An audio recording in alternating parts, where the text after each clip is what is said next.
दोस्तों, एक current topic लेकर आए हम आपके सामने, बड़ा भयानक सूर्य ग्रहण।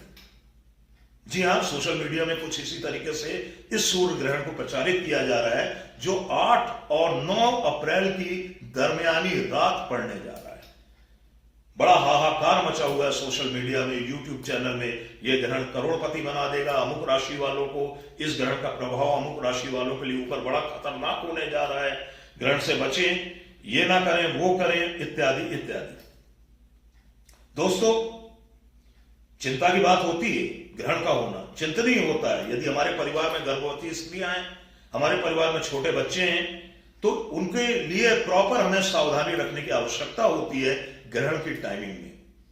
इसके अलावा हम मंदिर जाएं या ना जाएं, क्योंकि सूतक में मंदिर का प्रवेश वर्जित है, यहां तक कि मंदिर के कपाट बंद कर दिए जाते हैं। अपने घरों के मंदिर तक में दर्शन इत्यादि नहीं किए जाते हैं, वहां पे भी पर्दे डाल देते हैं हम। खाने पीने की चीजों में उसकी ग्रहण की नेगेटिविटी से बचने के लिए हम तुलसी दल डाल देते हैं या कुशा का प्रयोग करते हैं, कुशा के छोटे छोटे टुकड़े डाल देते हैं, ताकि वो चार्ज बने रहें, उनके अंदर ग्रहण की नेगेटिविटी प्रवेश ना करे। तो ये सब चीजें बड़ी आवश्यक होती हैं, लेकिन तब आवश्यक होती हैं जब ग्रहण होता है। दोस्तों, मेरा नाम है राजेश साहनी, मैं ज्योतिष और वास्तु मामलों का विशेषज्ञ हूं।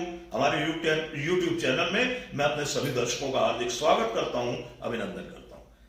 एक निवेदन भी करना चाहूंगा कि यदि हमारे चैनल को आपने सब्सक्राइब नहीं किया तो प्लीज प्लीज हमें सब्सक्राइब करें। तो आगे बढ़ते हैं ग्रहण को लेकर, जो कि 8 अप्रैल को होने जा रहा है। तो बड़ी मजेदार बात आपसे करना चाह रहा हूं, अनौपचारिक बातें ये कि जो हमारे विद्वान हैं, उन्होंने बड़ा हाहाकार 15 दिन से मचा रखा है। इस ग्रहण का ये इंपैक्ट आएगा, ये हो जाएगा, वो हो जाएगा, फलानी जगह आग लग जाएगी, धमाकी जगह रेल एक्सीडेंट हो जाएंगे, वगैरह वगैरह, ये राशियां करोड़पति हो जाएंगी, इन राशियों का बड़ा डाउनफॉल हो जाएगा।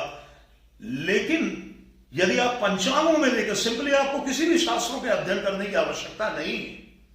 सिंपली यदि आप पंचांगों का अध्ययन करें, जो ज्योतिष का, किसी भी ज्योतिषी का पहला शस्त्र होता है पंचांग। ये देखिए मेरे हाथ में पंचांग है। तो पंचांगों में स्पष्ट रूप से वर्णन होता है कि ग्रहण यदि आपके क्षेत्र में दिखाई नहीं दे रहा है तो वहां पर सूतक इत्यादि की मान्यताएं नहीं है। अब यहां पर बहुत सारे विद्वान तर्क देते हैं कि ग्रहण हमारे एरिया में नहीं पड़ रहा है, लेकिन कहीं ना कहीं तो पड़ रहा है, कहीं ना कहीं तो वो सूर्य को ग्रहण लगा रहा है, तो हमारे ऊपर उसका असर कैसे नहीं आएगा। तो यहां पर हम उन्हें उनके तर्कों का जवाब देना चाहेंगे कि भूकंप आया आपके शहर में, बाजू वाले शहर में उसका क्या इंपैक्ट आएगा।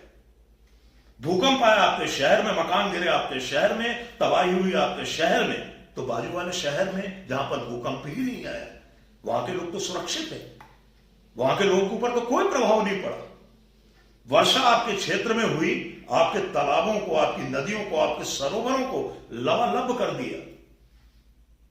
बाजू वाले शहर में वर्षा नहीं हो रही है, बाजू वाले कुछ दूरी पर जो कस्बे हैं या नगर हैं, वहां पर वर्षा नहीं हो रही है, तो आप क्या कहेंगे कि वर्षा आखिर कहीं ना कहीं तो हो रही है, पानी आखिर कहीं ना कहीं तो गिर रहा है, तो हमें भी पीने को मिलेगा। ऐसा नहीं है।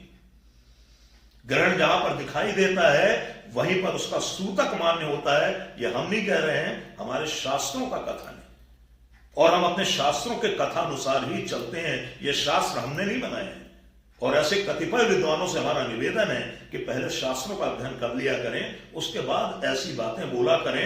कृपया शास्त्रों से ऊपर ना निकलें। तो छोड़ें इन बातों को। हम सबसे पहले ये देखें कि ये खग्रास सूर्य ग्रहण पड़ कहां रहा है। पहली बात तो ये कि ये भारत में दिखाई नहीं दे रहा है, भारत क्या पूरे एशिया में दिखाई नहीं दे रहा है। तो कोई भी राशि इससे करोड़पति नहीं बनने वाली है, और किसी भी राशि का कोई डाउनफॉल नहीं होने वाला है, क्योंकि इसका प्रभाव यहां पर है ही नहीं। सूतक इत्यादि की मान्यताएं हमारे क्षेत्र में क्या, हमारे देश में नहीं है, और हमारे देश में क्या, हमारे पड़ोसी देशों में भी नहीं है।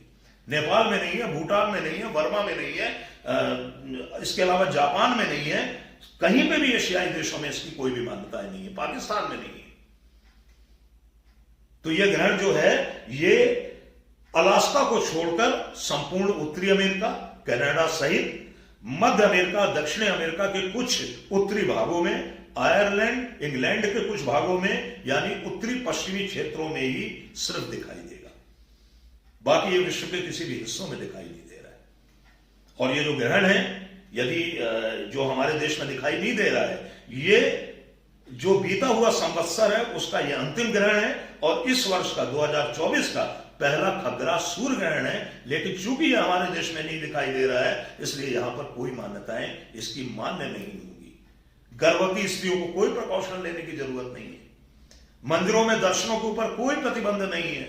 सूतक इत्यादि की कोई मान्यताएं नहीं है। सूतक वहां पर लगता है जहां पर ग्रहण दिखाई देता है। आपके क्षेत्र में जब सूर्य को ग्रहण ही नहीं लग रहा है तो आप सूतक को फॉलो करके क्या करेंगे? फिर भी हम आपको बताना चाहेंगे कि इस ग्रहण की टाइमिंग क्या है। इस ग्रहण की टाइमिंग जो है वो इंडियन टाइमिंग के अनुसार है सूर्य ग्रहण, लेकिन इसकी टाइमिंग है रात में। तो यहीं से हम अनुमान लगा लीजिए कि हमारे देश में नहीं दिख रहा है। तो ये जो सूर्य ग्रहण है भारतीय स्टैंडर्ड टाइमिंग के अनुसार इस ग्रहण का प्रारंभ रात्रि 9:12 8 अप्रैल को होगा। ग्रहण का जो प्रारंभ होगा, इसका जो खग्रास प्रारंभ होगा वो रात को 22:10 यानी रात के 10:10 पर होगा। परम ग्रासमान जो कि ग्रहण का मध्यकाल होगा वो रात को 11:47 पर होगा। यानी उस समय ये पूरा का पूरा खग्रास ग्रहण दिखाई देगा। जहां पर दिख रहा है वहां, इंडिया में नहीं। इसके बाद ग्रहण की जो समाप्ति है रात्रि 1:25 पर, मध्य रात्रि 1:25 पर, यानी कि 9 तारीख 1:25 AM पर होगी हमारे देश की टाइमिंग के अनुसार। और ग्रहण की जो समाप्ति है वो पूर्ण रूप से समाप्ति रात्रि 2:22 पर होगी। यह भारतीय स्टैंडर्ड टाइमिंग के अनुसार ग्रहण का विवरण है। और जो ग्रहण का ग्रासमान है वो 1.056 होगा और खग्रास की जो अवधि है वो 4 घंटे और 25 मिनट की होगी। तो इस प्रकार ये ग्रहण का डिटेल है। हालांकि ये डिटेल हमारे किसी काम का नहीं है। तो मैं आप सभी से निवेदन करना चाह रहा हूं कि जो अमावस्या के दिन 8 अप्रैल दिन सोमवार को ग्रहण पड़ने जा रहा है, उसकी किसी भी प्रकार की कोई सूतक की मान्यताएं नहीं है। खाने में किसी भी प्रकार का आपको तुलसी दल या कुशा इत्यादि, कुल मिलाकर किसी भी प्रकार से सूतक को फॉलो करने की कोई आवश्यकता नहीं है, क्योंकि ग्रहण हमारे देश में दिखाई ही नहीं दे रहा है। दोस्तों, हमारा ये वीडियो कैसा लगा हमें एक कमेंट करके जरूर बताइएगा। बहुत जल्द अपने नए वीडियो के साथ आपसे हम फिर मिलेंगे। तब तक के लिए राधे राधे, जय श्री कृष्ण।